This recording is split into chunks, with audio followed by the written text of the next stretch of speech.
ಈಗ 2 ರಿಂದ 4 ವಾಕ್ಯಗಳಲ್ಲಿ ಉತ್ತರಿಸಿ ಅಥವಾ ಅಂಶಗಳಲ್ಲಿ ಉತ್ತರಿಸಿ ಅಂತ ಕೇಳಿದ್ದಾರೆ. ಓಕೆನಾ? 2 ರಿಂದ 4 ವಾಕ್ಯ ಅಥವಾ ಅಂಶಗಳಲ್ಲಿ ಉತ್ತರಿಸು. ಕಳ್ಳ ಸಾಗಾಣಿಕೆಯು ದೇಶದ ಹಿತಾಸಕ್ತಿಗೆ ಮಾರಕ ಹೇಗೆ? ಕಳ್ಳ ಸಾಗಾಣಿಕೆ ಅಂದ್ರೆ ಸ್ಮಗ್ಲಿಂಗ್.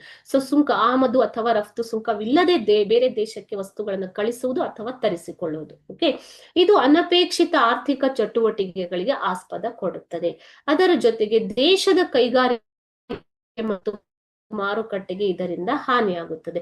ಸೊ ದೇಶದ ಕೈಗಾರಿಕೆ ಮಾರುಕಟ್ಟೆಯಿಂದ ವಸ್ತುಗಳನ್ನ ಕಳಿಸಬೇಕು ಅಂತಂದ್ರೆ ಅದಕ್ಕೆ ಆಮದು ರಫ್ತು ಸುಂಕವನ್ನ ಕೊಡಬೇಕಾಗತ್ತೆ.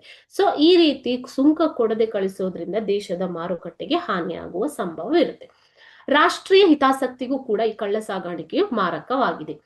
ಆರ್ಥಿಕ ಅಪರಾಧಗಳು ಇದರಿಂದ ಹೆಚ್ಚಳವಾಗುತ್ತವೆ ಮಕ್ಕಳೇ. ಇದೇ ರೀತಿಯಾಗಿ ರಾಷ್ಟ್ರ ವಿರೋಧಿ ಚಟುವಟಿಕೆ ಕೂಡ ಉಂಟಾಗತ್ತೆ. ಸೊ ಈ ಕಳ್ಳ ಸಾಗಾಣಿಕೆಯು ದೇಶದ ಹಿತಾಸಕ್ತಿಗೆ ಈ ರೀತಿಯಾಗಿ ಮಾರಕವಾಗಿದೆ.